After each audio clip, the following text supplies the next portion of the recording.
महादेव्याः कुक्षिरत्नं शब्दजितवरात्मजां राजचन्द्रमहं वन्दे तत्त्वलोचनदायकं मोक्षमार्गस्य नेतारं भेत्तारं कर्मभूभृतां ज्ञातारं विश्वतत्त्वानां वन्दे तद्गुणलब्धये अज्ञानतिमिरान्धानां ज्ञानाञ्जनशलाकया चक्षुरुन्मीलितं येन तस्मै श्रीगुरवे नमः। अहो श्रीराजचन्द्र सत्स्वरूपने नमस्कार, असीम आत्माने नमस्कार, तारक त्रिपुटीने नमस्कार, सत्श्रुतने नमस्कार, मावित्रोने नमस्कार, मावित्र समान मुरब्बीओ मुमुक्षुने नमस्कार। परम कृपाळु देव प्रणीत वचनामृतजी पत्रांक 85 मुंबई विक्रम संवत 1946 એટલે કે તારીખ 25/10/1889 થી તારીખ 12/11/1890 દરમિયાન આખા વર્ષમાં ગમે તે મિતિ તિથિએ લખેલો પત્ર છે। આ પત્રમાં વચનામૃતજીમાં જણાવ્યા પ્રમાણે છેલ્લી આવૃત્તિ પ્રમાણે પણ કોને લખાયો છે તે અનઅવેલેબલ એટલે અનુપલબ્ધ લખાયું છે, કેમ કે જે જૂની આવૃત્તિ છે તે જ પુનરાવર્તિત થાય છે, તેમાં લગભગ કંઈ સુધારા વધારાને અવકાશ કર્યો નથી, એટલે એ પ્રમાણે છે। આટલા વર્ષોમાં જે કંઈ સંશોધન થયું તે ફંફોસતા સંશોધતા આ પત્ર જરૂર પરમ પૂજ્ય શ્રી જુઠાભાઈને યાને કે સત્યાભિલાષી સત્યપરાયણ જુઠાભાઈને લખાયેલું છે। 84માં પણ તેમને લખ્યો છે, ભાઈ આટલું તારે અવશ્ય કરવા જેવું છે। ત્યાર પછીનો તરત જ 85મો એ જ વર્ષમાં લખાયેલો, થોડા દિવસમાં જ લખાયેલો એ પણ એ જ છે એમ સમજાય છે। અને સમજાય છે કરતાં પણ એ જુઠાભાઈને લખાયો છે એ હકીકત છે। હવે તો શરૂ કરીએ। 84માં પત્ર પછી જુઠાભાઈનું અનુસંધાન ચાલુ છે। આ એ જ વર્ષ છે કે જેમાં એમને કૃપાળુદેવનો સત્સંગ સાનિધ્ય પ્રાપ્ત થયા છે। અમદાવાદમાં 15 દિવસ, પછી મોરબીમાં 1 મહિનો, પછી પાછું ખબર અંતર પૂછવા ભગંદરના સર્જરી પછી ઓપરેશન પછી ગયેલા ત્યારે 1 વીક, અને ત્યાર પછી પૂણા 2 મહિનાનો સત્સંગ થયો છે। ભરૂચમાં વચ્ચે એકાદ વીકનો મળ્યો છે, એટલે લગભગ 2 મહિનાનો સત્સંગ મળી ચૂક્યો છે, છતાં એમનાથી રહ્યું જતું નથી। અને એમને જેટલી બને તેટલી સૂચના, સલાહ, અભિપ્રાય જે કહ્યો તે જુદી જુદી રીતે આપે છે। વ્યવહાર અને પરમાર્થ બંને સાચવો, તમને શુદ્ધ ગુરુની જરૂર છે, તમે શુદ્ધ સમભાવથી મારા પર પ્રશસ્ત રાગ રાખો, એમ કહીને છેલ્લે જે પુરુષે લખ્યું। પછી 84માં પત્રમાં છેવટનું સમય સમયે ચૂકીશ નહીં, એ જ ભલામણ અને એ જ ધર્મ। એની પહેલાં અનુત્તરવાસી થઈને વર્ત, આત્મામાં અનુત્તર, આત્મામાં વર્ત, અને પરિણામિક વિચારવાળો થાય એમાં પણ પરિણામ શું આવશે એનો પણ વિચાર કર। અને પરિણામિક વિચાર શું? તો કે પરિણામિક ભાવ શું? તો કે તું આત્માના પરિણામમાં રહેવાય તેવો વિચાર કર। પરિણામ કોને કહેવાય, પરિણતિ કોને કહેવાય? તું પરિણત આત્મા થા, સમ્યક દૃષ્ટિ થા, તે પણ પરિણામિક વિચારવાળો થા। આપણે થોડો સમય ઓછો પડ્યો અને જલ્દી લઈ લીધું, કારણ કે ઘણીવાર એ વાત થઈ ચૂકી છે, પણ છેવટનું ઘણું ઉપયોગી છે। ઉપયોગ શબ્દ નથી મૂક્યો, પણ એ ઉપયોગની જ વાત છે। છેવટનું આ દેહ, આ ભવ, આ પૂરો થાય એમાં પણ ભવ પરિભ્રમણ એટલે કે અનંત પૂતગલ પરાવર્તનનું જે સંસાર પરિભ્રમણ જન્મ મરણનું ચક્ર, એની પણ સમાપ્તિ થાય, એ પણ છેવટનું કહેવાય। આ ભવનો ત્યાગ, આયુષ્યનો ત્યાગ, દેહનો ત્યાગ, આયુષ્યનું છેલ્લું દળિયું વપરાઈ જાય એ પણ છેવટનું। છેવટની આત્માની અવસ્થા હોય એ પણ છેવટનો સમય, અને છેવટનું અલ્ટિમેટ આખરે શું, ફાઇનલી શું, રિઝલ્ટ શું, પરિણામ શું કરવાનું છે? તો કે એવું અલ્ટિમેટમ આપતા હોય કે એ ઉપયોગથી જ પમાય છે, ઉપયોગ એ ધર્મ છે। 37માં પત્રમાં પણ એ જ કહ્યું કે ઉપયોગ એ સાધના છે, વિશેષ સાધના તો સત્પુરુષના ચરણ કમળ છે। આત્મભાવમાં સઘળું રાખજો, ધર્મ ધાર્મ્યા ઉપયોગ રાખજો, અને ઉપયોગને શુદ્ધ કરવા જગતના સંકલ્પ વિકલ્પને ભૂલી જજો। એટલે ત્યાં ઉપયોગ ઉપર એટલો ભાર મૂક્યો છે। અહીંયા પણ છેવટનું સમય સમયે ચૂકીશ નહીં, તો સમય સમયે આત્મ ઉપયોગી છે। આત્માનો ઉપયોગ જે કાંઈ છે તે સમય સમયે જ છે। એક એક સમયે જ એક જીવ જીવે છે। એક સાથે કોઈ જીવ 2 સમય જીવી શકતો નથી। તો તો સમય સમયની જ બલિયારી છે અને સમય ક્ષણ ક્ષણ કરતાં જેમ કહીએ સેકન્ડ કાંટો છે અને સેકન્ડે જ મિનિટ કલાક દિવસો વગેરે થાય છે, તેવી જ રીતે અહીંયા સમયે થાય છે. તો ઉપયોગ સમયે તું ચૂકીશ નહીં, એ જ ભલામણ, ભલું થાય તેવી શિખામણ, તેનું નામ ભલામણ, અને એ જ ધર્મ. અને એટલે કે ઉપયોગ એ જ ધર્મ છે, એ તું ચૂકીશ નહીં, એવી છેલ્લી સૂચના છે, આખરી સલાહ છે. ફરી મલાય ન મલાય, દેહ છૂટી જાય, પત્ર વંચાય ન વંચાય, કૃપાદેવનો પત્ર હસ્તગત ન થાય, વાંચી સાંભળી ન શકે, અગર હાજર ન હોય, અગર કાંઈ પણ થાય તો અહીંયા એમણે છેવટનું બતાવી દીધું છે. સમાધિ મરણનું સાધન ચોખ્ખું ચણક મૂકી દીધું છે. આખો 84માં પત્ર પછી 85મો શું વાંચવો, તેમ છતાં વ્યવહારમાં બેઠા છે પરમ કૃપાળુદેવ, સાથે સાથે સામે જૂઠાભાઈ. કેટલીક એમની મજબૂરી છે, લાચારી છે, વિવશતા છે, પરતંત્રતા છે, નિરૂપાયતા છે. કોઈક વાર કૃપાળુદેવનો પત્ર મળતો પણ નથી, એવા સંયોગો છે. તો એમાં પણ એમણે સલાહ આપી કે પત્રના સમયે જે 2 વખત ટપાલ પોસ્ટ મેલ ડિલિવર થતી એ જમાનામાં ઘણા વર્ષ સુધી એવું હતું, તો એ વખતે આપ પેઢી ઉપર, દુકાન પર કે ઓફિસ પર હાજર રહ્યો તો સારું. એટલે કેટલી સુંદર રીતે, કેવું પણ કેવી રીતે, પોસ્ટકાર્ડ લખાતા હોય તો પણ કેટલીક વખત એમને પત્ર પહોંચતા નહીં, એવી બધી પરતંત્રતા, નિરૂપાયતા. વળી પોતે પત્ર લખી શકે નહીં, લખીને મોકલી શકે નહીં, એવું પણ થતું. શારીરિક તબિયત બગડી ગઈ એટલે પણ ખરું. અને એક વિનય હતો, માવતર નહોતા, મોટાભાઈ નહોતા, પણ માવતરના સ્થાને મોટાભાઈ એવા જયસિંહભાઈ હતા, એટલે એ એમની જે આમન્યામાં રહેવાનું હોય, કયા વિના, પૂછ્યા વિના કાંઈ પણ ન થાય. કૃપાળુદેવ ગામમાં પધાર્યા હોય તો પણ એમને કહીને, પૂછીને પછી એમ કહી શકાય કે આપણે ત્યાં જમવા બોલાવીએ અથવા તો આપણે ત્યાં રહીએ તો કેવું સારું. એ જમાનાની વાત છે, એ વિનય અને મર્યાદા સભર યુગની વાત છે. તે વખતે 121 વર્ષ પહેલાંની વાત છે. કૃપાળુદેવ 85માં પત્રમાં શું કહે છે જોઈએ છે કે કેવી વ્યવહારિક અને પારમાર્થિક બંને શિખામણ, ભલામણ કરી છે. પહેલું જ વચન છે, સમજીને અલ્પભાષી થનારને પશ્ચાતાપ કરવાનો થોડો જ અવસર સંભવે છે. જૂઠાભાઈને કહ્યું હોય કે નહીં, આપણને કહ્યું, જે બહુ બોલે એને ખાસ લાગુ પડે. સમજીને અલ્પભાષી થનારને પશ્ચાતાપ કરવાનો થોડો જ અવસર સંભવે છે. આ જગતમાં પાણી અને વાણી 2 છે અમૂલ, અને એમાંથી એકેય ન હોય તો બધું થશે ડૂલ. અમૂલની સામે ડૂલ.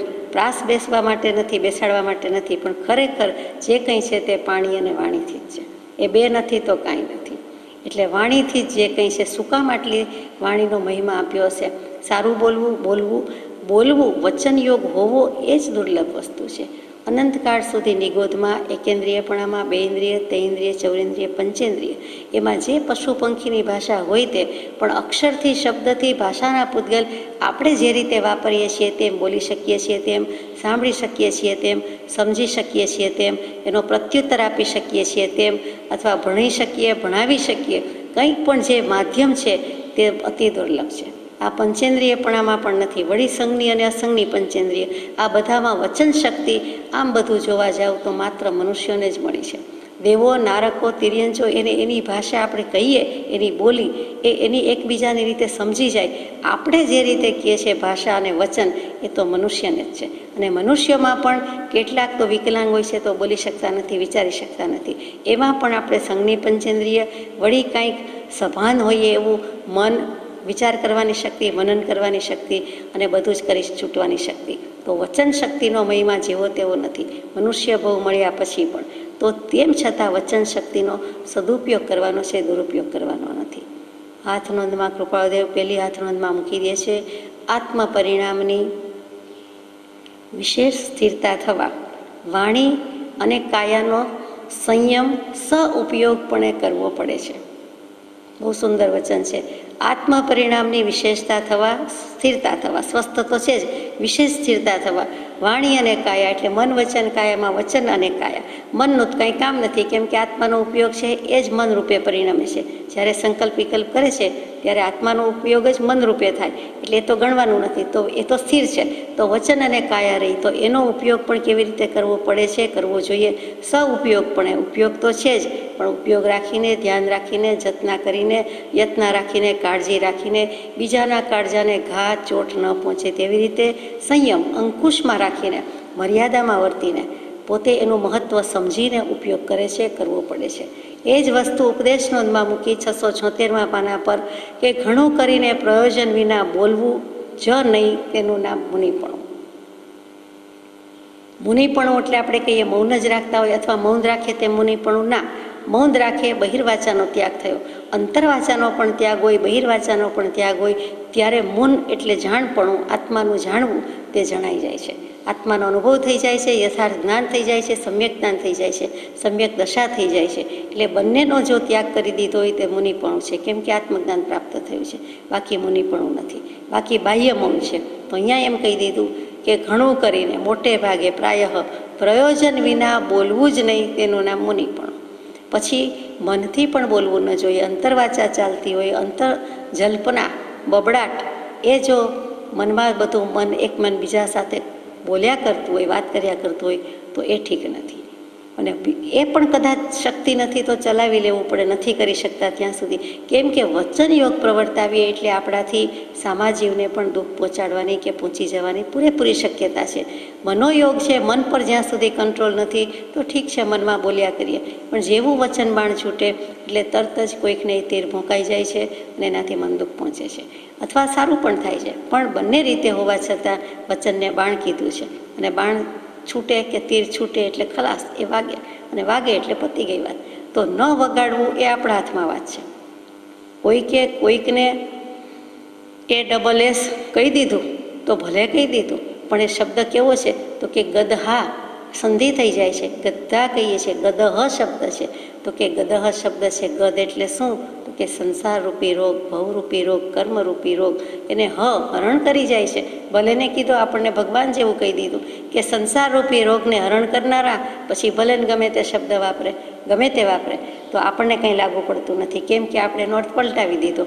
આ એક અર્થ આપણે શબ્દ બોલવો ન પડે એટલે રાખી દીધો હતો, પણ અત્યારે કહેવાઈ જાય છે કે આવી રીતે ગદહ શબ્દનું ગદ્દા થઈ જાય છે. તો ભલે ને કીધું, આપણને કેટલું બધું સારું કીધું એમ થઈ જાય. અને નથી થયા તો ભગવાન થવાનું છે, શુદ્ધાત્મા થવાનું છે, એટલે લક્ષ કરાવ્યો, તો એનો આભાર માનીએ. તો અલ્પભાષી થનારને બોલવાનું જ દુર્લભ, અને છતાં બોલવું પડે. ધર્મામૃત નામનું શાસ્ત્ર લખ્યું, તો એમાં 10 ભાષા દુર્ભેદ્ય એમ કહ્યું. 10 ભેદે ભાષા દુર્ભેદ્ય. કેવી 10 ભેદવાળી છે કે આવી ભાષા બોલવા યોગ્ય નથી. તો બહુ જ ટૂંકમાં આપણે વિચારવાનો પ્રયાસ કરીએ. પહેલી જ મૂકી દીધી છે કર્કશા. કર્કશા પરુષા કટ્વી, નિષ્ઠુરા પરકોપિની, છેદંકરા મધ્યકૃષા, તિમાન્યન્ય નયંકરા, ભૂતહિંસા કરી ચેતી, દુર્ભાષામ દશધા ત્યજન, હિતમ મિતમ સંદિગ્ધમ, સ્યાદ ભાષા સમિતો વદન. આ ભાષા સમિતિ છે, અને આવી 10 પ્રકારની ભાષા કોઈ દિવસ બોલવી નહીં એમ કહે છે. વ્યવહારમાં બોલીએ છીએ કે નહીં, સાંભળીએ છીએ કે નહીં, બીજાને બોલતા જોતા સાંભળતા હોઈએ તો પણ થાય કે આ આપણને ઉચિત નથી. પહેલી કર્કશા, સાંભળવામાં જ કઠોર. અને કેવી કઠોર? તું મૂર્ખ છે, તું સમજતો નથી, તું સમજતી નથી, તું પશુ જેવો છે, તું પશુ જ છે. અથવા તો જાનવર કહી દે તો જાનવરનો અર્થ આપણે પલટાવીએ તો કે જ્ઞાન, ઉત્તમ જ્ઞાન, જ્ઞાનમાં શ્રેષ્ઠ. પણ અહીંયા આવો કંઈક શબ્દ કહી દે છે તો એ બોલનારના પક્ષે મોટો દોષ છે. સાંભળનાર એનું અર્થઘટન સમ્યક કરે એ જુદી વાત થઈ, પણ બોલનારના પક્ષે શોભે નહીં. તો આવી કર્કશા ભાષા.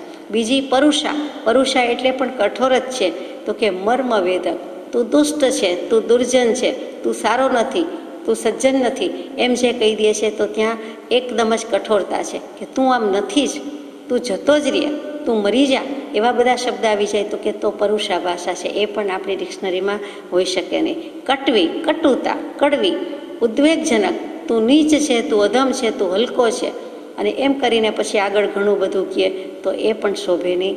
ચોથું છે નિષ્ઠુરા, દયા વિનાની. કોઈ જાતની દયા નથી. તને મારી નાખીશ, તારું કહી નાખીશ, તારે નોકરીમાંથી રજા આપીશ, તારો ધંધો ચૂંટવી લઈશ, તને આટલા પૈસા નહીં જ આપું, પાર્ટનરશિપ ડેટ ફાડી નાખીશ. આમ એકદમ જ મારી નાખે કે મારી નાખવા જેવી. પ્રાણ જાણી લેવા એને જ મારી નાખવું કેવું નથી, પણ બિલકુલ દયા વિનાનું કહી દે છે કે તને હમણાં ને હમણાં મારી નહીં તો માર ખવડાવીશ. તો એ પણ ઘણી બધી નિષ્ઠુરતા છે. લગભગ આપણે એવી ભાષા તો બોલીએ જ નહીં. ત્યાર પછી પરકોપીની. તારું તપ શું કહેવાય? જોયા મોટા કેટલાય તપસ્વી છે, તે શું વાંચ્યું છે? કાંઈ વાંચ્યું નથી, દુનિયામાં પડ્યા છે, જોયા અને હોયા જે કરીએ છીએ એમાં વધારે ઉગ્રતા આવી જાય. આમ વ્યંગ વિનોદ હોય તો વાંધો નથી, પણ તારું તપ તે શું તપ છે? તારું બળ તે શું બળ છે?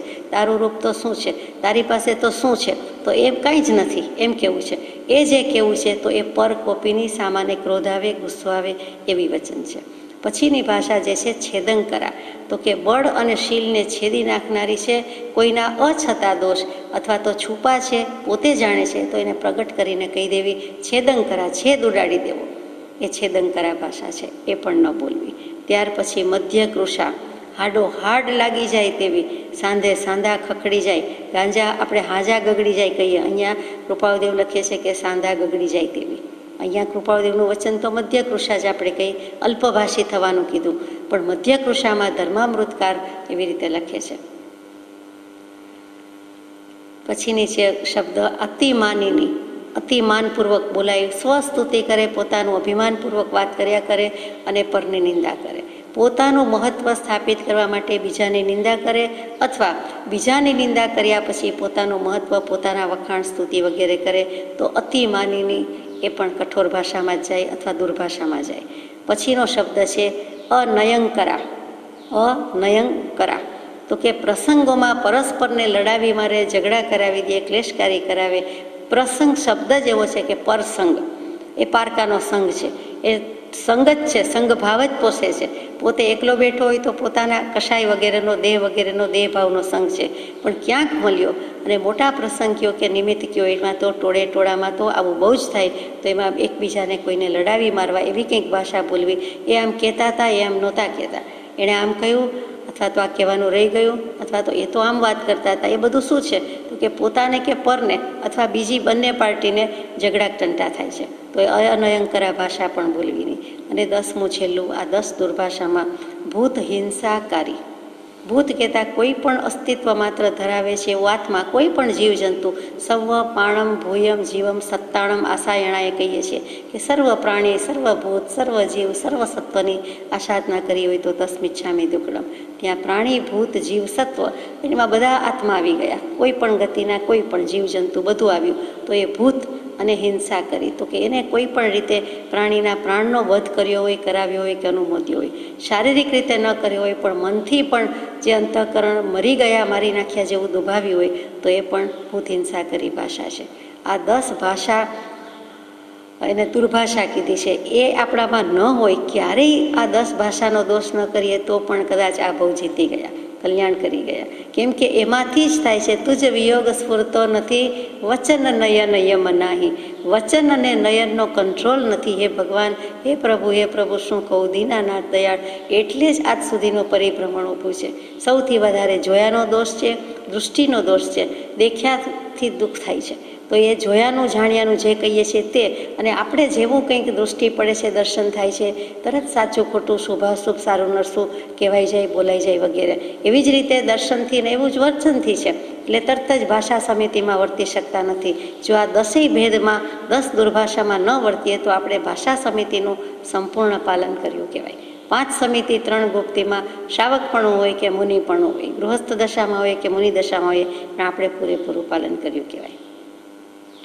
આવી 10 દુર્ભાષાને તજતું, પછી હિત એટલે તજી દે છે, પછી સ્વપરોપકારી એટલે હિતકારી હોય છે અને જરૂર પૂરતું બોલે છે, મર્યાદામાં બોલે છે, મર્યાદિત માત્રામાં બોલે છે એટલે મિત બોલે છે, અને અસંદિગ્ધ બોલે છે એટલે કે અસંદેહકારી, સંશયરીય, શંકારીય એવું બોલતા નથી, દ્વિભાષી બોલતા નથી, માર્મિક બોલતા નથી, કદાચ જવું ને કદાચ ન જવું. હાથમાં ટિકિટ છે પણ એમ પણ કહીએ કે ટિકિટ તો છે, પણ કદાચ ભાવના, ઈચ્છા, જવું કે ન જવું, કરું કે ન કરું તો વાંધો નથી, પણ થોડુંક કહીએ, થોડુંક છુપાવીએ, અથવા તો બીજાને દ્વિધામાં, સંદેહમાં, શંકામાં મૂકી દે, તો એ ભાષા પણ સેવનીય નથી.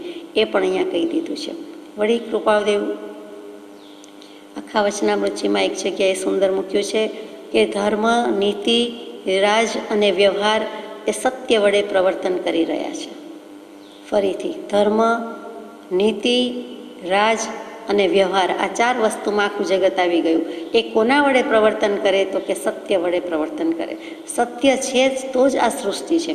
આપણે કહી દીધું કે સત્પુરુષો ન હોત, સત ન હોત તો વરસાદ કોના માટે વરસાદ, અથવા તો બીજી બધી સૃષ્ટિ કેવી રીતે હોત, એમ પોતે કહી દીધું શા માટે વાદળ વરસે, શા માટે વરસાદ આવે, તો કે સત્પુરુષ છે, સત છે, હજી દુનિયામાં સત છે, એમ જે આપણે કહી દઈએ છીએ તે જ કે અસ્તિત્વ છે, સતના બધા અર્થ થાય છે ને બધા અર્થ બેસે છે. તો એ રીતે એમણે કહી દીધું કે જે કાંઈ મહત્ત્વ છે, ઉત્તમ સત્ય ધર્મ કહીએ છીએ. 10 ધર્મ કયા છે, એમાં એક ધર્મનું નામ ઉત્તમ સત્ય.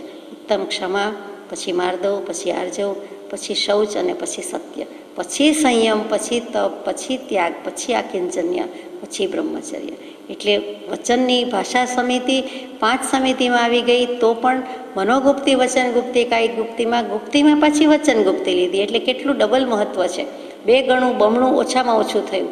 એક વખત સમિતિમાં ભાષા સમિતિ આવી ગઈ તો પછી ગુપ્તિમાં શું કામ મૂકવું જોઈએ? પણ ત્યાં સમિતિ ગુપ્તિમાં રહસ્ય રહ્યું છે, એ વળી કોઈક વખત વાત, એટલે એમાં મૂકી દીધું. જીનાગમમાં કોઈ પણ પરમાગમમાં 4 પ્રકારના અસત્ય કીધા છે. આપણને એમ લાગે આપણે આખા દિવસમાં આજે કંઈ અસત્ય બોલ્યા નથી, એ પણ વિચારવા જેવું છે. તો કે પહેલું અસત્ય એ પ્રકારે કે વસ્તુ છે છતાં નથી કહેવું. કોઈ પણ વસ્તુ, કોઈ પણ વાત અસ્તિત્વમાં હોય કે અકાળે મરણ થાય છે, તો કે અકાળે મરણ નથી થતું, એવું કંઈ હોતું જ નથી. તો એવું કંઈ હોતું નથી. જાણીએ છીએ અકાળે મરણ છે, શાસ્ત્રોમાં લખ્યું છે, વ્યવહારમાં જોઈએ છીએ, તો પણ એક સ્ટેટમેન્ટ કરીએ, એક અભિપ્રાય બહાર પાડી દઈએ, બીજાને પણ કહી દઈએ કે એવું અકાળે મરણ નથી. હા, અપેક્ષા એ વચન સાચું છે કે એમ અકાળે આપણને લાગે છે, એણે એ પ્રમાણે બાંધ્યું હશે, એ પ્રમાણે ઉદય હશે, અને કોઈક પૂર્વનું વેરઝેર હશે, અથવા એવું કંઈક નિમિત્ત મળ્યું અને એ રીતે અકાળે મરણ થયું, એમ બધું બોલીએ તો બરોબર. બાકી એમનેમ સ્ટેટમેન્ટ કહી દઈએ કે વસ્તુ છે છતાં નથી, એમ કહી દઈએ. કોઈ પણ વસ્તુ કંઈ ઘરમાં હોય, પાસે હોય, આ પુસ્તક છે આપણી પાસે, આપણે હોય છતાં પણ ન આપવાની વૃત્તિ હોય કે ન બતાવવાની વૃત્તિ કરીએ, એ મૂળમાં જ ખોટું છે. અને પછી કંઈ અમારી પાસે નથી, તો સીધી જ વાત છે કે ત્યાં છે છતાં નથી, એટલે 1 નંબરનું અસત્ય સમજાય એવી વાત છે. બીજું અસત્ય તો કે ન હોય તે પ્રગટ કરવો. નથી વસ્તુ છતાં પ્રગટ કરવી, કે દેવોનું અકાળે મરણ હોઈ શકતું નથી, જાણીએ છીએ, સિદ્ધાંત છે, તેમ છતાં કહીએ કે દેવોને પણ અકાળે મરણ હોય. જાણે ખબર હોય, જાણે યાદ હોય, જાણે જઈ આવ્યા હોય, જાણે કેવલ જ્ઞાન હોય, એવી અદાથી પાછા કીએ. અને એવું કરેલું છે, ભૂતકાળમાં પણ મહાનુભાવોએ એવું કરેલું છે, એવી શંકા પ્રશ્ન કર્યા છે, અને મહાવીર સ્વામી જેવા મળ્યા હોય એમણે સમાધાન પણ કર્યું છે કે તારે એમ માનવા યોગ્ય નથી. તારું યત્કિંચિત જ્ઞાન છે, સાંભળેલું શુદ્ધ જ્ઞાન અથવા મનથી મતિ જ્ઞાન અથવા કેટલુંક અવધિ જ્ઞાન પ્રગટ્યું અને તને એમ લાગતું હોય તો એ ગલત છે. એમ નથી. દેવોનું આયુષ્ય બસ 10,000 વર્ષનું હોય છે, જઘન્ય 10,000 વર્ષનું, મિનિમમ એટલું. ઉત્કૃષ્ટ તો બધાનું ચડ ઉતર છે, એટલે એ પ્રમાણે કહેવું જોઈએ કે કોઈનું 33 સાગરોપમ, કોઈનું 32 વગેરે, એમ કહેવાની બદલે આવું કહી દઈએ તો એ અસત્ય છે. ત્રીજું અસત્ય છે, હોય તેથી વિરુદ્ધ કહેવું, વિપરીત કહેવું. જે કાંઈ હોય એનાથી વિપરીત કહેવું. એમાં ગોળ ન ખાય, એમાં ખાંડ ન ખાય, એમાં મીઠું ન ખાય, ન ખાય, ચોખ્ખું જુદું કહી દેવું. કોઈ નાખે, કોઈ ન નાખે, અમે નાખીએ, તમે નાખીએ, એમ નહીં, પણ હોય એથી જુદું, ઉલટું, વિરુદ્ધ, ઊંધું કહેવું. હાનિના ને નાની હા, એ પણ અસત્ય છે. અને ચોથું અસત્ય, જેમાં 3 પ્રકાર પાડ્યા, કે ગર્હિત અથવા એટલે કે નિંદા વચન કહેવા, ગર્હા નિંદા કહીએ છીએ તે, એટલે કે નિંદા થાય તેવું કહેવું, સાવધ્ય એટલે પાપ દોષ થાય તેવું કહેવું, અને અપ્રિય કહેવું. ગમે તેટલું સાચું હોય પણ અપ્રિય કહેવું. કાણાને કાણો અથવા તો કોઈને એ પ્રમાણે કહ્યું જતું નથી, પણ ધીમેકથી પૂછીએ કે શાને ગુમાવ્યા ને, અથવા તો શું તકલીફ થઈ, કે કેમ આમ થયું, એની બદલે 2 ધડક 2 ઝીઝક સીધું જ પરખાવી દઈએ, પરબતિયા પાણાની જેમ ગબડાવી દઈએ, તો એ અપ્રિય છે. અને કોઈ કાળે ગમે તેટલું સાચું હોય તો પણ કહેવાય નહીં. તો એ જીનાગમમાં 4 પ્રકારના અસત્ય મૂક્યા. એટલે કેટલી બધી વસ્તુ કહી છે કૃપાળુદેવે, એ સમજાય કે અલ્પભાષી થનારને, ઓછું બોલનારને બહુ તકલીફ થતી નથી. એ તોલીને, જોખીને, વિચારીને જ જાણે કે બોલતો હોય. સાવ એવું સાચું નથી, એકાંતે નથી, પણ જેટલું જાજુ બોલે એટલો જાજો દંડાય, જાજુ દુઃખ બીજાને પહોંચાડે અને પોતે પણ દુઃખી થાય. એટલે એટલું કરવા જેવું નથી. કૃપાળુદેવ જ કહે છે, જીનાગમ જ કહે છે, એવું નથી. મહાભારતમાં પણ મૂક્યું છે. મહાભારતના અનુશાસન પર્વમાં 4, અને એમાં પણ કીધું છે, જે હમણાં વાત થઈ તે જ બધા શબ્દો જુદા છે, સંસ્કૃતનો શ્લોક જુદો છે, એમાં મૂકી દીધું કે એ પ્રમાણે, આ પ્રમાણે 8 રીતે કે 10 રીતે બોલવા જેવું નથી. અને જો બોલે તો એને દોષ થાય છે, દંડ થાય છે. માટે આવું ન બોલવું, ચોખ્ખું વિધાન, ચોખ્ખી આજ્ઞા કરતા હોય તેમ કહી દીધું છે કે આવું બોલવું નહીં, આ પ્રમાણે વચન કહેવું નહીં. બીજા જે મનુસ્મૃતિ વગેરે શાસ્ત્રો છે, વેદાંત, અને એની પહેલાં પણ જે મનુપુત્ર માનવ કહેવાય છે તે, આદમને એવની જેમ કહીએ, એણે પણ જે શાસ્ત્ર લખ્યું તે મનુસ્મૃતિ, એ સૌથી પહેલી સ્મૃતિ છે. આ જમાનામાં, આ કાળમાં, આ અવસરપીણી કાળમાં વેદાંત દર્શનની રીતે, હિન્દુ ધર્મની રીતે પહેલી સ્મૃતિ, અને છેલ્લી સ્મૃતિ તે યાજ્ઞવલ્ક્ય મુનિએ લખી તે. આ બંને સ્મૃતિનું એટલું અટમોસ્ટ ઇમ્પોર્ટન્સ છે. અને એમાં પણ કહી દીધું છે કે આ પ્રમાણે તો અસત્ય ભાષણ અથવા તો અલ્પભાષી થાવ તો સારી વાત છે, બાકી અસત ભાષણના દોષ વારંવાર લાગે છે. ઉપદેશ નોંધમાં વ્યવહાર સત્ય, પરમાર્થ સત્ય વગેરે આપણે સવિસ્તર લીધેલું છે, એટલે અત્યારે તે લેતા નથી. સારાંશ રૂપે શું તો કે દલપતરામ કહે છે તે કવિ દલપતની કવિતા તો ઘણાને મુખપાઠ હશે કે સુવાક્યથી સ્નેહ સદૈવ વાધે, કુવાક્યથી ક્લેશ હંમેશા લાધે, અરે કશો એક વિવેક આણી, વિચારીને યાર વિચારવાણી. ઉપજાતિ છંદમાં છે, બહુ સુંદર છે. પછી ઘુવડ અને પોપટનો દૃષ્ટાંત મૂકે છે. પ્રજા જો પોપટ ઘેર પાડે, સુખે સુઈ ગુડ શકે ન માળે, ઉચ્ચારનું કારણ એ જ જાણી, વિચારીને યાર ઉચ્ચારવાણી.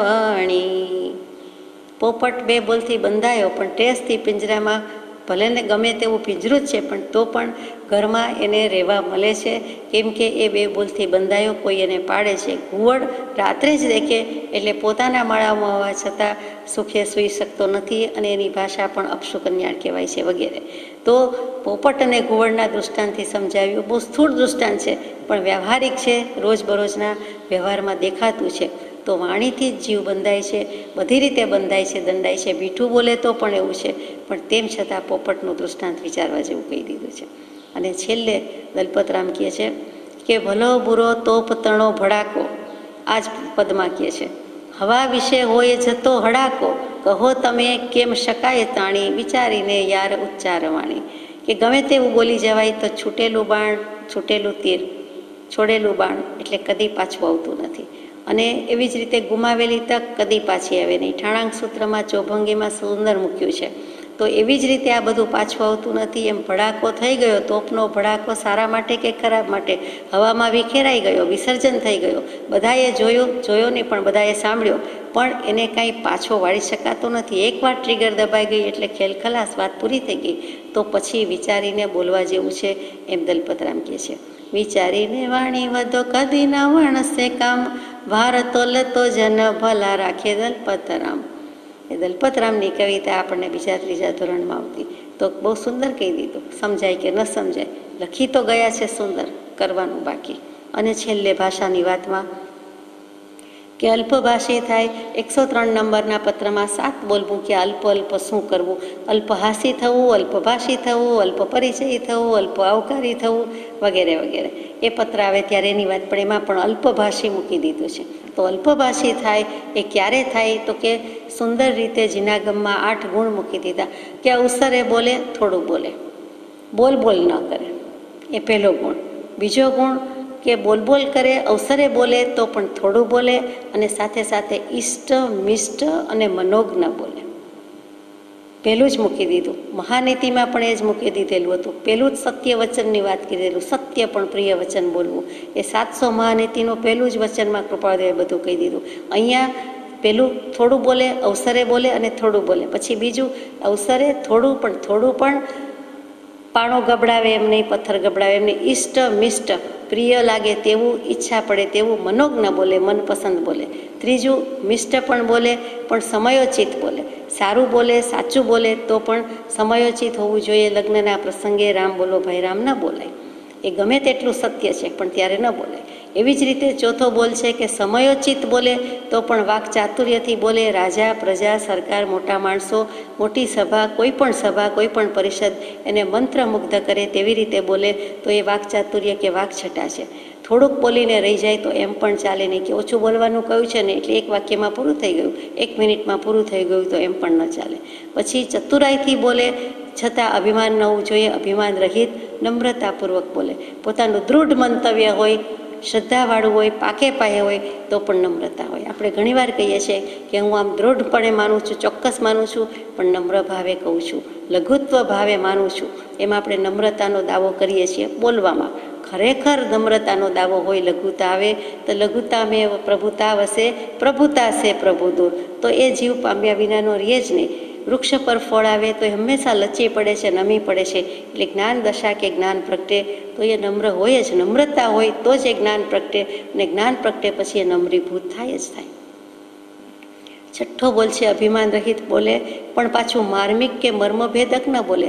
અભિમાન નથી, નમ્રતા છે, પણ હજુ માર્મિક બોલે, મર્મ સમજાય નહીં એવું બોલે, અથવા તો દ્વ્યર્થી બોલે, અથવા તો બીજાને મર્મ સ્થાન ઉપર ઘા કરે, એટલે કે મર્મભેદક એવું પણ ન બોલે.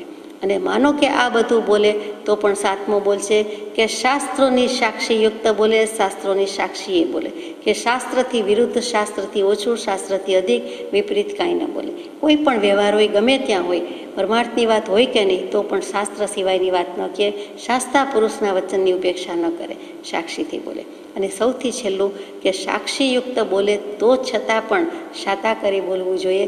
બીજાને કંઈક સુખ શાતા એના ઉપાય થાય, એના નિવારણ થાય, એના શંકાના દુઃખના કારણના નિવારણ થાય, ઉપાય થાય એવું બોલાય, પણ અશાતામય કે અશાતાકારી ન બોલવું જોઈએ. એટલે આ જેના ગમમાં જે કંઈ ભાષા સમિતિ વચનગુપ્તી છે એનો સાર છે. અને બધામાં કૃપાળુદેવે જે કીધું છે તે સુંદર, કે સમજીને આ બધી વસ્તુ કહી, એમાં આટલા વિશેષણ શબ્દો ન મૂકવા પડે. એક સમજીને કહી દીધું એટલે પતી ગયું. કે જે સ્વરૂપ સમજ્યા વિના પામ્યો દુઃખ અનંત. અહીંયા પણ સમજ વિના બળબડ બોલું છું તો શું થાય? સમજ હોવી જોઈએ, આત્માની સમજ હોવી જોઈએ, પોતાને જે બોલે છે એની પણ સમજ હોવી જોઈએ, જે કહે છે તેની સમજ હોવી જોઈએ. વ્યવહારના કામમાં પણ સમજે એ જ કાંઈક અભિપ્રાય આપી શકે, કાંઈક બોલી શકે, કાંઈક સંદેશા વ્યવહાર કમ્યુનિકેશન કાંઈક થઈ શકે. નહીં તો કેવી રીતે થાય? કાંઈક સમજ હોય તો જ બોલાય નહીં તો આપણો અભિપ્રાય શું ને આપણી બુદ્ધિ શું ને આપણી માન્યતા શું? અને સમજતા ન હોય તો એમ પણ કે મને સમજાતું નથી, અથવા તો હું એ સમજ્યો નથી, અથવા તો મને એની ખબર નથી, જાણકારી નથી, તો એ આપણે કહી દઈએ છીએ, કબૂલાત કરીએ છીએ, તો એ પણ સમજીને બોલ્યા કહેવાય. બાકી વગર સમજીએ ફેંકા ફેંક, જેમથી તેમ, જ્યાંથી ત્યાં, અને અઠે ગઠે, અથવા તો ઓરનું તોર કરીએ કે જે કંઈ બોલીએ તો પશ્ચાતાપ કરવાનો જ અવસર આવે. જો સમજીને બોલ્યા હોઈએ તો પશ્ચાતાપ કરવાનો, પશ્ચાતાપ પાછળથી, પચ્છમ બુદ્ધિની જેમ પાછળથી આપણને અફસોસ કરવાનો, અથવા તો સોરી કહેવાનો, દિલગીર થવાનો કોઈ વખત સંભવતો નથી. બહુ જ ઓછો અવસર સંભવે જો સમજીને બોલાય તો. નથી સમજતા તો પછી તરત જ પ્રાયશ્ચિત લેવાનો વારો આવે. અને એ પણ લેવું ગમતું નથી, અથવા મનથી દિલથી લઈ શકતા નથી, કેમ કે સમજ નથી. એટલે સમજણ મોટી વાત છે. સમજ સમજ કરી સારહી ગયા અનંતા મોક્ષ. એટલે હવે આગળ જઈએ. હે નાથ, સાતમી તમ પ્રભા નરકની વેદના મળી હોત તો વખતે સંમત કરત, પણ આ જગતની મોહિની સંમત થતી નથી. તે શું? નરક 7. ઇસ્લામ ધર્મમાં પણ 7 મૂકી, હિન્દુ ધર્મમાં પણ 7 મૂકી, જૈન ધર્મમાં પણ 7 મૂકી. લગભગ બધે 7 નરકની વાત આવે. અને માનો કે કોઈને 14 કે 24 એવું કેવું હોય તો પણ સ્પષ્ટતા કરે કે ઉપર નીચે કે થોડીક વધારે કે આપણે 2 માળ કહીએ તેમ, પણ અહીંયા તો 7ની જ વાત છે. છેવટની નરક 7મી નરક. એટલે પહેલીથી બીજી, બીજીથી ત્રીજી, એમ દુઃખની માત્રા અનંત ગણી, અનેક ગણી વધતી જાય છે. એમાં 7મી નરકમાં દુઃખ શું એનું નામ જ બતાવે છે. એમ તમસ પ્રભા, તમસ કહેતા અંધકાર, ઘોર અંધારું. એક આંખ બંધ કરીએ તો અંધારું ગમતું ફાવતું નથી. બ્લેકઆઉટ થઈ જાય આખા ગામમાં, આખા ઘરમાં, આખા બિલ્ડિંગમાં તો ફાવતું ગમતું નથી. તો પછી જ્યારે અંધકારનું જ દુઃખ હોય, કાંઈ જ દેખાતું ન હોય, કાંઈ જ ન હોય, આત્માની સ્વ પર પ્રકાશકતા છે, ક્યાંય ગામ ગઈ નથી, એ તો છે પણ એનું ભાન નથી. તો નરકના જીવને ભાન છે, સમજ છે, અને કોઈ દુઃખ નથી. બીજા બધાની વાત ચાલે છે કે એવા અંધારામાં અંધારામાં અંધારી નરક. અને 7મી નરક એટલે સૌથી ઉત્કૃષ્ટ દુઃખ. નરક અને નિગોધનું દુઃખમાં નરકનું દુઃખ કરતાં પણ વધારે નિગોધનું દુઃખ છે. તેમ છતાં નિગોધનું દુઃખ છે એ શું કામ નિકૃષ્ટ કીધું નથી? તો કે એ અવ્યક્ત છે. નરક કરતાં પણ કોઈ વધારે દુઃખી હોય તો નિગોધના જીવ છે, એની ના નહીં, પણ નિગોધનું દુઃખ અવ્યક્ત છે. વ્યક્ત કરી શકતા નથી, પ્રગટ કરી શકતા નથી. અને આ નરકના જીવ કે નરકના દુઃખ તો પ્રગટ કરી શકાય છે, વ્યક્ત કરી શકાય છે. નાની પુરુષોએ આગમમાં ચડાવ્યું છે, પાને ચડાવ્યું છે, લખી શક્યા છે. પેલું તો લખી પણ શકાતું નથી. તો એવા નરકની વેદના હોત, મળી હોત તો વખતે સંમત કરત. સંમત કરવો એટલે શું? સમવત્તા મન. કૃપાળુદેવ જેવા ભગવાન લખે છે કે કદાચ 7મી નરકની વેદના હોય તો મેં સ્વીકૃતિ આપી હોત, મેં માન્ય કરી હોત, મેં મંજૂર કરી હોત, મેં કબૂલ કરી હોત, હું સહમત થયો હોત કે હશે, બાંધ્યા હશે, તો એ નરકના દુઃખમાં હું સંમત છું. સંમત સહમત. હું રાજી છું, કાંઈ વાંધો નહીં, એ દુઃખ જ છે, એ સ્વીકૃતિ આપી દે, તેને અંજલિ બહાલી હું આપી દે.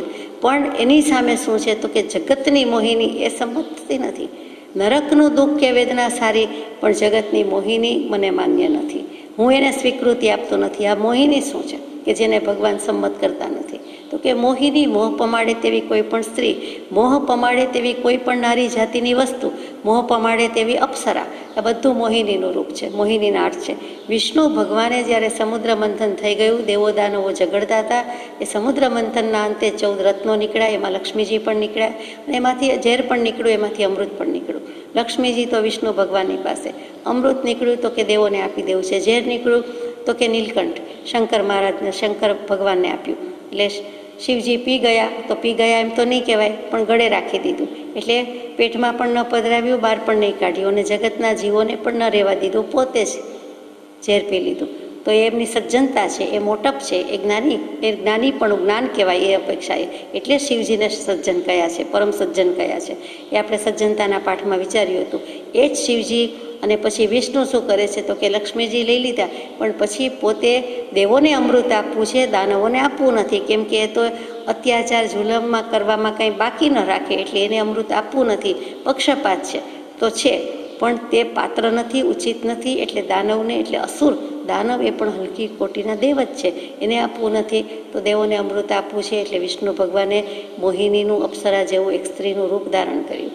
અને પછી એમાં દાનવો પડી ગયા, મૂર્છિત થઈ ગયા, બેભાન થઈ ગયા, એટલે અંજાઈ ગયા, એટલે પછી એ મોહિનીએ દેવોને અમૃત આપી દીધું, દાનવને ઝેર તો લઈ લીધું હતું, પણ અમૃત નહોતું આપવું, એટલે દેવોને આપી દીધું. તો એ વિષ્ણુ જેવા વિષ્ણુ નારાયણને, જે બધા નારાયણ નારાયણ કહે છે, તે જે જગતનું પાલન કરે છે એમ કહેવાય છે. આપણે આ રીતે અર્થ ઘટાવીએ કે ઉ છે એટલે જ્ઞાન સૂચક છે, એટલે વિષ્ણુ કહેતા જગતમાં જ્ઞાન તો સર્વલોકમાં વ્યાપક છે, એટલે જ્ઞાન અપેક્ષા એ વિષ્ણુ જ બોલવું પડે, એટલે સર્વવ્યાપક છે, બધાનું પાલક છે એમ નહીં, પણ વ્યાપક છે, એ અર્થ ઘટાવીએ છીએ. આત્મા જ્ઞાન સ્વભાવી છે, અને 14 રાજલોકમાં આત્મા રહેલા છે. વળી સિદ્ધનું જ્ઞાન છે, એ પણ 14 રાજલોકમાં સમયની પરિણતિ જાણી દેખી રહ્યા છે, એટલે ઘનીભૂત છે. એટલા માટે આપણે ત્યાં વિષ્ણુ ઉ જ્ઞાન મૂલક ને જ્ઞાન સૂચક કહીએ છીએ. તો એ અપેક્ષાએ બેસે છે. એવા વિષ્ણુ નારાયણને જો આવી રીતે મોહિનીનું રૂપ લેવું પડ્યું અને આવા બધા કામ કરવા પડ્યા, તો ભગવાન કહે છે, પરમ કૃપાળુદેવ કહે છે, આવી માયા, આવી મોહ, આવી મમતા, આવી મોહિની હું સંમત કરતો નથી, હું રાજી નથી, આઈ ડિસએગ્રી, મને કબૂલ કાંઈ નથી, હું માન્ય કરતો નથી. આવી જગતની મોહિની, વેદાંત દર્શનની રીતે મોહિની કહેતા, માયા કહેતા મિથ્યાત્વ, એટલે એ માયા કહો, મોહિની કહો, અથવા તો જે વિતરાગ દર્શન જેને મિથ્યાત્વ કહે છે, એ હું સંમત કરતો નથી. વેદાંત ભ્રાંતિ કહે છે, ભ્રમ પંચક કહે છે, એ મને માન્ય નથી, હું સંમત કરતો નથી. અને ખાસ આપણે જાણીએ છીએ, આ સઘળા સંસારની રમણી નાયક રૂપ, એ ત્યાગ્યું બધું કેવળ શોક સ્વરૂપ. જીન ભજનકુ ઉઠ્યો તો, પણ કંચન અને કામિનીએ મને બેસાડી દીધો. ઉઠ્યો તો ભજનકુ બીચ મેં લીયો માર. કંચન કામિની, કાંતા કામિની, એનો ત્યાગ ઘણો અઘરો છે, છતાં એ કોઈ છોડી શકે છે, એ છોડી શકશે. અહીંયા ભલે કીધું છે કે મને સંમત નથી, પણ કીર્તિનો મોહ છે, એ કોઈ છોડી શકતું નથી. કંચન કામિનીના ત્યાગીને છેલ્લે કીર્તિમાં ફસાય છે. અહીંયા તો આપણે કામિનીની જ વાત છે કે રમણીની વાત છે, કે જે કાંઈ છે તે એમાંથી સંસાર ઉત્પન્ન થાય છે. એટલે મોહ છે એને મદિરા કહી દીધી. એક સ્ત્રી રૂપે લેવાનું નથી, આ સઘળા સંસારની રમણી નાયક રૂપ. તો ત્યાં સ્ત્રી પુરુષના સંબંધ, એમ સ્ત્રી એમ લેવું, એના કરતાં વિશાળ અર્થમાં લેવાનું છે કે આ મોહિની, આ મોહરૂપી મદિરા, એનો કેફ, એની મસ્તી ચડાવે જ છે. મિથ્યાત્વ છે, માયા છે, મોહ છે, મમતા છે, ત્યાં સુધી છાકટા જ છીએ, ત્યાં સુધી એના કેફમાં જ છીએ, એના નશામાં જ છીએ. આપણે બીજાને કહીએ કે પીધેલાને કંઈ ભાન છે, બિચારો ચાલ્યો આવે છે, વિચારો છે, પણ જ્ઞાની પુરુષને આપણે એવા જ લાગીએ છીએ કે તમે મોહ મદિરામાં મસ્ત છો, તમને હજી તમારા સ્વરૂપનું ભાન નથી. આપણને આપણા સ્વરૂપનું અજ્ઞાન છે, ભાન નથી, તો આપણને પણ એ બેભાન જુએ છે, બેહોશ જુએ છે, મોહ મદિરામાં ઉન્મત્ત હોય એવા જુએ છે. એટલે ધીમેકથી કૃપાદેવે કહી દીધું કે બધું ભલે હજો થજો, કે નરકનું દુઃખ હજો, આપણે કે ને ધનોત્પનોત થઈ જાય તો ભલે, નષ્ટભ્રષ્ટ થઈ જાય તો ભલે, તહસ નહસ થઈ જાય તો ભલે, પણ મારી શ્રદ્ધામાં ફેર ન હજો. સત તે સત, ભગવાન તે ભગવાન, કૃપાળુદેવ તે કૃપાળુદેવ. વિતરાગ ધર્મ તે વિતરાગ ધર્મ. આ જૈન દર્શન, આ સર્વોત્કૃષ્ટ દર્શન, એની શ્રદ્ધા ત્રિકાળ હજો, ક્યારેય ન જજો. એવું જેમ આપણે કહીએ છીએ તેમ અહીંયા કૃપાળુદેવ કહે છે આ તો ન જ જોઈએ, આ તો સંમત થતું જ નથી, આમાં ખુશ થવા જેવું, આને વાલી કરવા જેવું નથી, આને પ્યારી કરવા જેવું નથી, આ પ્રેમાસ્પદ નથી, આ પ્રેમ પાત્ર નથી. એનું નામ જ મોહિની છે. ભલે મોહ પમાડવાનું જ એનું કામ છે, પણ આપણે એને વાલું કરતા નથી, આપણે એ મોહમાં, મોહિનીમાં મોહ રાખતા નથી. એ મને સંમત નથી, હું એમાં રાજી નથી. આગળ જઈએ. પૂર્વના અશુભ કર્મ ઉદય આવ્યે વેધતા જો સોચ કરો છો, તો હવે એ પણ ધ્યાન રાખો કે નવા બાંધતા પરિણામે તેવા તો બંધાતા નથી. પૂર્વના અશુભ કર્મ ઉદય આવીએ વેદતા, તો કાંઈ ને કાંઈ તો અશુભ કર્મ આપણને અત્યારે ઉદયમાં છે જ.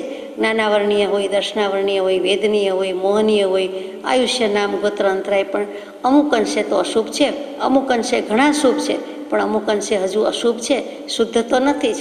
એટલે તો અપેક્ષા એ વાત થઈ કે અમુક અંશે શુભ છે, કેટલેક અંશે, મહદ અંશે શુભ છે, બધાને તો નથી. આ તો બધા માટે વચન લખાયા છે. તો જેને શુભ છે એ વિચારે કે એકદમ શુભ નથી, જેને ઓછા છે એને પણ એમ થાય કે મારી પાસે પણ અશુભ છે, શુભ નથી.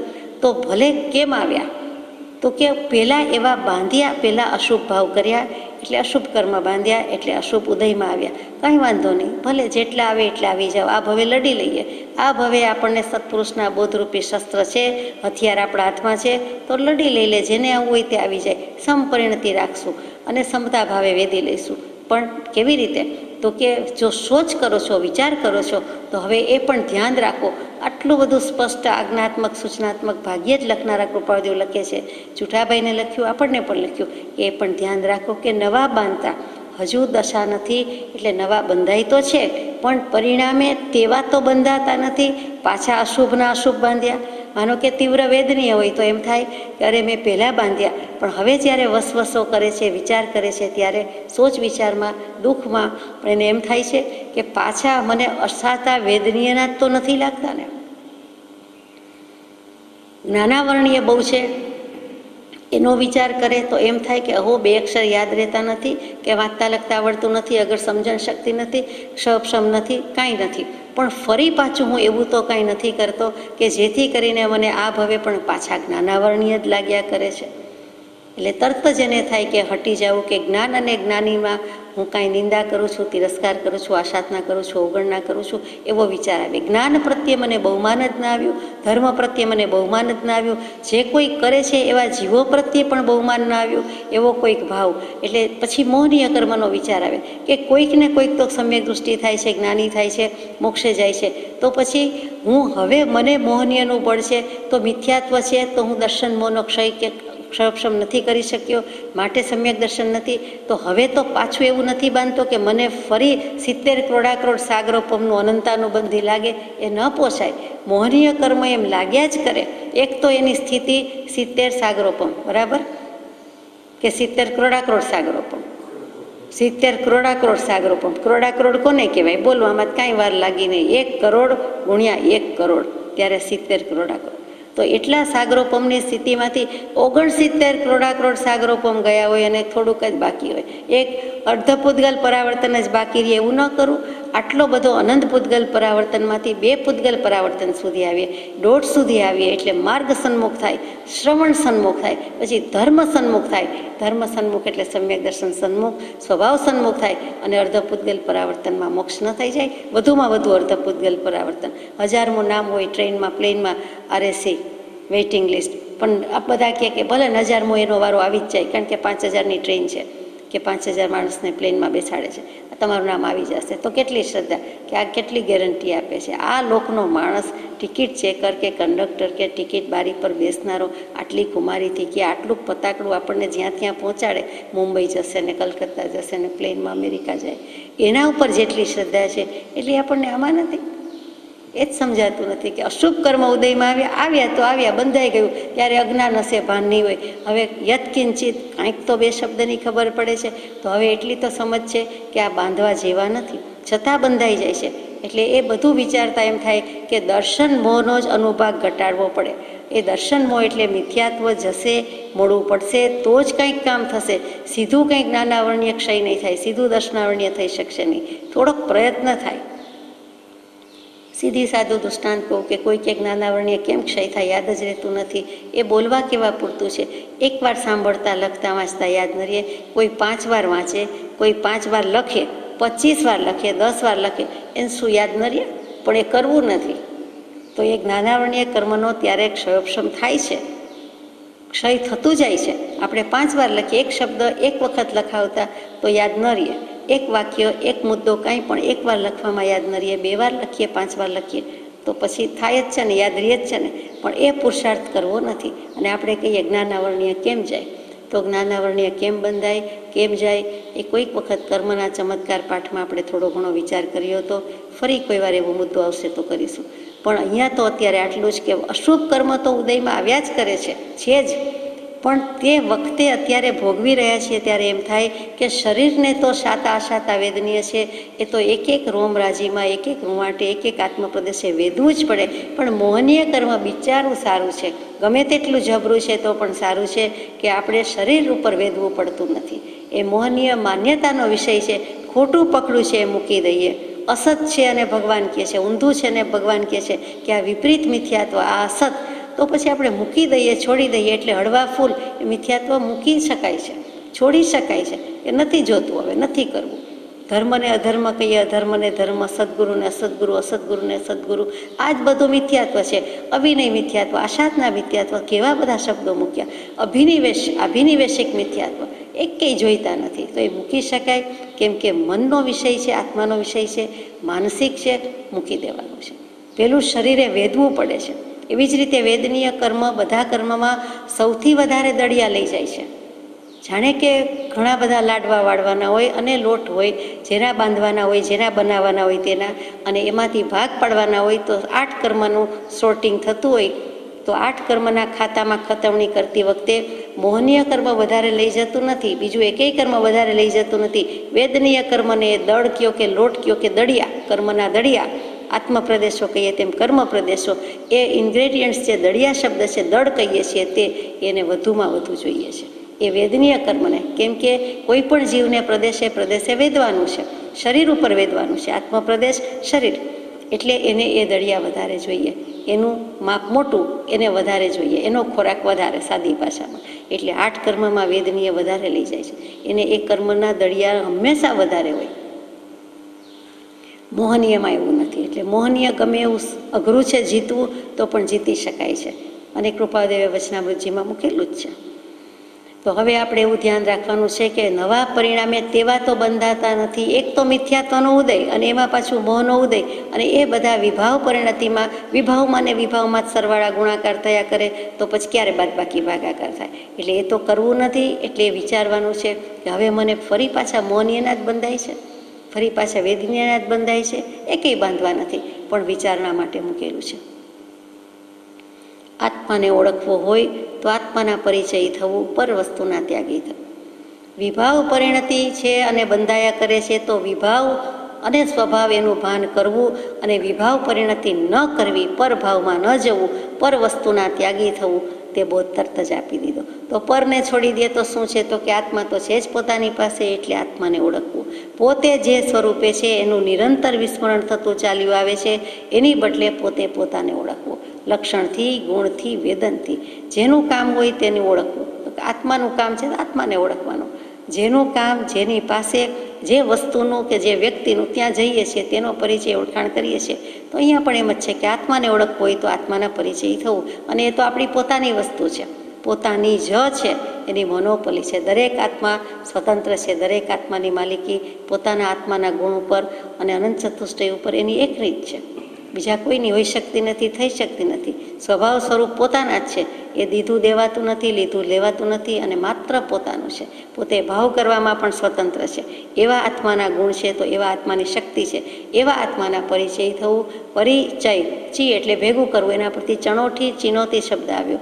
તો કે ચારે બાજુથી આત્માનું જ ઓળખાણ થાય તેવું કરવું, આત્માનો જ પરિચય કેળવવો. અને એ પરિચય પરચામાં પરિણમે છે. પરચો શબ્દ પરિચય પરથી આવ્યો. એ પરિચય પછી તત્વ ચમત્કાર થશે, આત્માનો ચમત્કાર થશે, એ પરચો છે. એટલે કે પોતે પોતાને ઓળખી જશે. કહે છે ને કે ગુપ્ત ચમત્કાર જ સૃષ્ટિના લક્ષમાં નથી. બીજા બધા ચમત્કાર બધાને દેખાય છે, આશ્ચર્ય, અદ્ભુત ચમત્કાર લાગે, પણ પોતે પોતાને પામે, ઓળખે, માણે એ પોતાને પોતાનો તત્વનો ચમત્કાર દેખાતો નથી. પોતાને તો દેખાય છે કે ગુપ્ત ચમત્કાર થયો, આત્મા બદલાયો, મિથ્યાત્વમાંથી સમ્યક્તિ થયો, પણ જગતને અથવા જગતવાસી જીવને દેખાતો નથી, સૃષ્ટિના લક્ષમાં નથી. ન હોય તો કાંઈ નહીં, પણ આપણે તો આત્માના પરિચય થવું અને એને ઓળખવું, પર વસ્તુના ત્યાગી થવું. ત્યાં વૃત્તિ વિશે ઘણું બધું કીધેલું છે ઉપદેશાયમાં. તે યાદ આવી જાય કે બાહ્ય વૃત્તિ ને અંતર્વૃત્તિ તરત જ ક્ષય થતી નથી, બાહ્ય વૃત્તિ પણ તરત જ ક્ષય નથી થતી.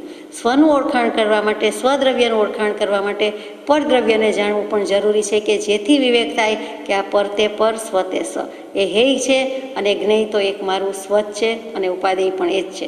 એટલે વિવેક થવા માટે પણ બીજું જાણવું જોઈએ.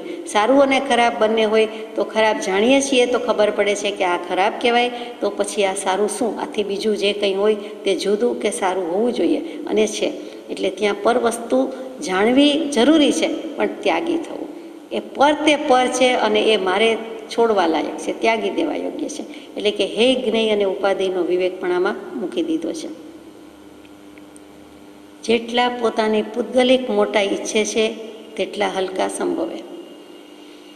પૂતગલિક મોટાઈ શું? આમ તો મોટાઈ શેમાંય સારી નહીં, તન મન ધન શેમાંય સારી નહીં. એક મોટું તત્વ તો એક જ છે, મહત તત્વ, મહનીય મહ, મહાધામ ગુણધામ, ચિદાનંદ પરમાત્મા, વંદો રમતા રામ. મોટામાં મોટું તત્વ, મહાનમાં મહાન તત્વ તો જીનાગમથી આત્મા જ છે.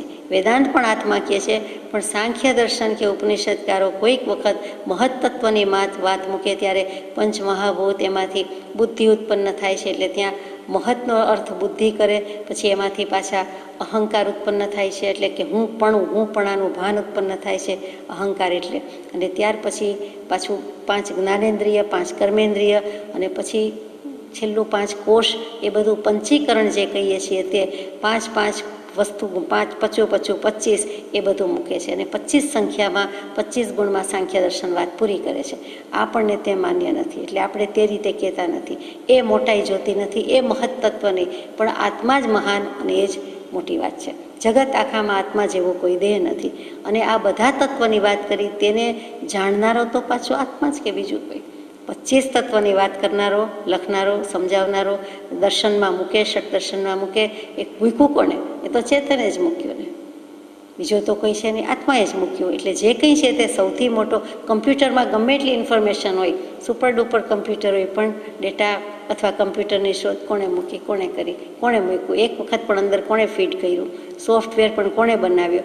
આત્મા, જીવ જ. એની મેળે તો થતું નથી. એટલે ત્યાં મહત્તા કોની આવી? ચૈતન્યના ચમત્કારની આવી. તો મોટાઈ સારી એકેય વાતમાં નથી. આત્મા મોટો છે જ, એની મોટાઈ છે, એની મહત્તા છે, એ જ ખરી મહત્તા છે. મોક્ષમાળાના પાઠમાં આપણે વિચાર્યું છે, એને જ ખરી મહત્તા કહેવાય. બીજી બધી તો હલકાઈ છે, બીજું બધું તો નીચું ને નીચું છે. જે વ્યક્તિ જેટલા કોઈ પોતાની પૌદ્ગલિક મોટાઈ, હવે પૂતગલ શું? પૂતગલ પરથી શબ્દ આવ્યો પૌદ્ગલિક, તો કે પૂરણ ગલન થયા કરે તે પૂતગલ. પૂરણ અને ગલન એટલે પૂરવું, એટલે પૂરણપોળી કહે તેમ કાંઈક to fill it up with something, કાંઈક પણ ભરવું. કચોરી બનાવે, પાણીપુરી બનાવે કે પૂરણપોળી બનાવે કે કોઈ પણ વસ્તુમાં કાંઈક ભરે, કાંઈક મૂકે. મૂકવા કરતાં અહીંયા ભરવું કેવું છે? તે પૂદ એટલે પૂરણ કરે છે. અથવા તો મકાન, ઇમારત કાંઈ બંધાતી હોય ને જે પૂરણ કર્યું એમ કહે. બધી વસ્તુમાં, જમીનમાં ક્યાંય પણ પૂરણ કરે તે, તો એ પૂરવું, એ પૂદ, ભરવું, પૂરવું. અને ગલન શું? તો કે ગળી જાય, ખરી જાય, સડી જાય, જરી જાય, પડી જાય, વીણસી જાય, વણસી જાય, બગડી જાય, તે બધું જ ગલન, ગળી જાય છે. એટલે ભરવું, પૂરણ કરવું અને ગલન કરવું, એટલે ભળે, મિલન અને વિખેરાય, સંયોગ અને વિયોગ. અને અહીંયા તો રૂપાંતર જ થાય છે તેવું પૂતગલ. તો શરીર ક્યાં આવ્યું? શરીર જળ છે કે ચેતન છે? શરીર ચેતન થોડું છે, શરીર આત્મા થોડો છે. શરીર છે એ પૂતગલ છે. પૂતગલ છે તેમાં બીજા બધી વસ્તુને પૂતગલ કેવી ગમે છે? પોતે જેની સાથે જોઈન્ટ થઈને રહ્યો હોય એમ લાગે છે તો નહીં, જેની બાજુમાં રહ્યો છે, તાણા વાણાની જેમ રહેતો એમ લાગે, તે પોતાનું શરીર, પોતાનો દેહ, પોતાની કાયા, એ પૂતગલનું પડીકું છે, પૂતગલનું પેકેજ છે. એ ઠીક છે, એને મંદિર તરીકે જાળવીએ છીએ અને આત્મા જેવો કોઈ દેવ નથી, તો દેહ દેવળ કહીએ છીએ, એટલે દેહને આપણે મંદિર કહી દીધું. પણ ખરેખર તો એમ કરવા જેવું નથી. સાધનની સાફ સફાઈ અથવા તો સાધનનો સદુપયોગ કરવાનો છે, પણ સાધનનો દુરુપયોગ કરવાનો નથી. તો જેટલી પૌદ્ગલિક મોટાઈ એટલે જે બાહ્ય પદાર્થોનું, અનિત્ય પદાર્થોનું, ધન વગેરેનું, સંપત્તિ વગેરેની જે મોટાઈ મહત્તા છે એ પૌદ્ગલિક મોટાઈ છે. કૃપાળુદેવ એમ કે ક્યાં તો પૃથ્વીને કાંકરા છે, પૃથ્વીને થયેલા ગુમડા છે, એમને કોઈ પ્રેશિયસ સ્ટોન્સ, જેમ સ્ટોન્સ, ડાયમંડ, સેમાય ગોલ્ડ જે કહો તે કે કેશ, કાંઈ વૃત્તિ આવી નહીં. એને ઝેરને ઝેર જોયું, પૂતગલ જ જોયું. અમૃત એક આત્માનું, પોતાનો આત્માનું. તો પૌદ્ગલિક મોટાઈ જેટલા ઈચ્છે છે તેટલા હલકા સંભવે. તો આ બધો વાતો કયો છે, જમાનો કયો છે, સમય શેનો છે? તો કે પૈસાનો, લક્ષ્મીનો. તો કે એ ધનલક્ષ્મીનો છે, એ સુધનલક્ષ્મી નથી. લક્ષ્મી બે પ્રકારે હોય. સુલક્ષ્મી એટલે કેટલીક વાર ધનલક્ષ્મી કહે, કેટલીક વાર અલક્ષ્મી કહે. એટલે લક્ષ્મી એમાં પણ બે પ્રકાર, આપણે જેને સારી નરસી કહીએ તે શુભ લક્ષ્મી અને ધનલક્ષ્મી. શુભ લક્ષ્મી આત્માની લક્ષ્મી, કૈવલ્ય કમળા અપાવે તે, ત્યાં સુધી લઈ જાય, આત્માનું કલ્યાણ કરી જાય તે. અને જે ધનલક્ષ્મી કહ્યું તે લૌકિક ધનમાં જાય, કે બધી જ રીતે લૌકિક રીતે બધું મળે છે, મોટાઈ મળે છે, પણ આત્માના કલ્યાણ પ્રત્યે લઈ જતું નથી. આટલો મોંઘો માનવદેહ મળ્યા પછી જો તે મોટાઈ ન મળે, આત્માની મોટાઈનો સ્વીકાર ન થાય, તો એ કામનો શું છે? ખરેખર મનુષ્ય ભવ મળ્યા પછી પોતાને જે આત્મા મળ્યો એ આત્મકલ્યાણ માટે જ મળેલો છે, મોક્ષે જવા માટે જ મળ્યો છે, સમ્યક દર્શન માટે જ મળ્યો છે. 3 લોકમાં, 3 કાળમાં અને અનંતકાળમાં મેં નથી કર્યું એ કરવાનું છે, એના માટે મળ્યો છે. અતિ દુર્લભ વસ્તુ તો તે છે. તો કૃપાળુદેવ જેવા પણ કહે કે હીરા મોતી વગેરેમાં કામ તો કાંઈ નથી, તેમ છતાં એક આંખ ઠરે છે અને ઘડી ભર એને ગમે છે, એમાં જીવને ઠંડક લાગે છે, સારું લાગે છે, મોટપ માને છે. પણ સત્સંગ કે જ્યાં આત્મા ઠરે છે, 462મો પત્ર, કે જવાહિરી લોકોનું એમ માનવું છે કે એમ કરીને, તો કે એમાં આત્મા ઠરે છે, એ કોઈને દેખાતું નથી. એ આશ્ચર્ય છે. એક સોપારી જેવડું, આવા આકારનું, આવા કદનું અને એબ વિનાનું, ફ્લોલેસ ને ફોલ્ટલેસ, અને વળી જગતમાં એની કિંમત ઊંચી અંકાતી હોય એટલે મોટું લાગે, મૂલ્યવંતું લાગે, એમ ચોખ્ખું લખ્યું છે કૃપાળુદેવે. અને તેમ છતાં એની મહત્તા છે, પણ જ્યાં આત્મા ઠરે છે ત્યાં સમજાતું નથી. તો આપણે તો એવા નથી. આપણને તો સત્સંગનું મહાત્મ્ય લાગે છે એટલે તો આ વાંચીએ છીએ કે પૂતગલિક મોટાઈ છે તેટલા હલકા સંભવે. માનો કે 2 ત્રાજવા છે, 2 પલ્લા છે, 2 છાબડા છે, એમાં એક બાજુ પૌદ્ગલિક મોટાઈ મૂક્યા તો થાય શું? એમાં વજન વધતું જ જાય, ભાર વધતો જ જાય. એટલે એ છાબડું પલ્લું હું માનું છું, સમજુ ત્યાં સુધી નીચું રહે. બરાબર? જેનું વજન વધારે એ ભારવાળું થાય, એટલે વજનવંતું થાય, એટલે નીચું જ રહે.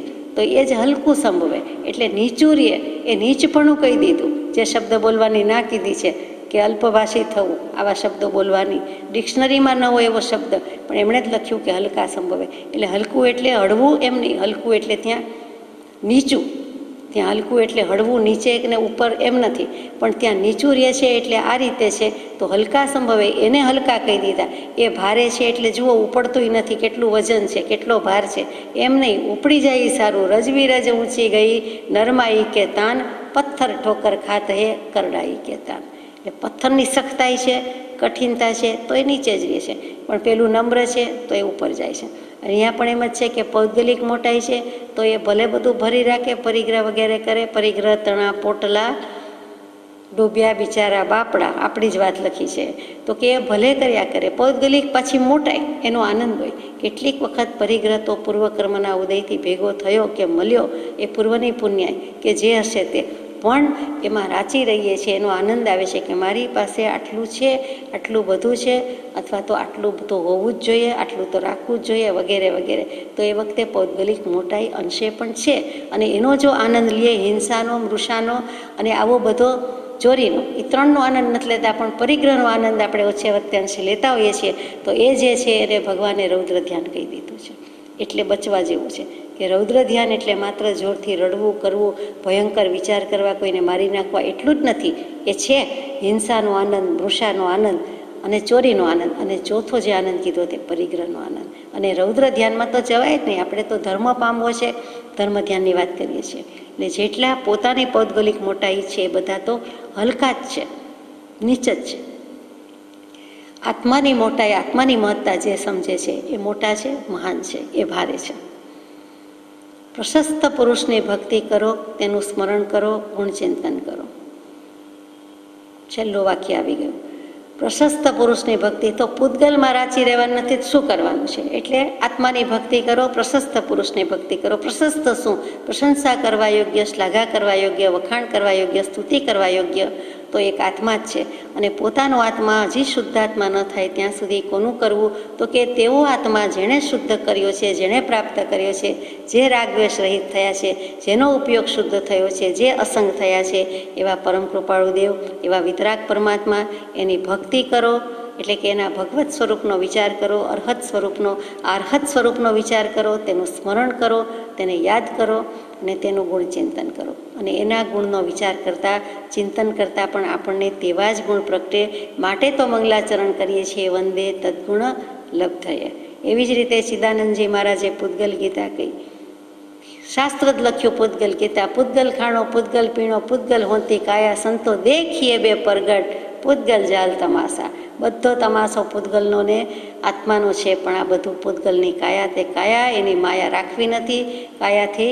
કાયાની વિસારી માયા, સ્વરૂપે સમાયા એવા નિર્ગ્રંથનો પંથ ભવ અંતનો ઉપાય છે.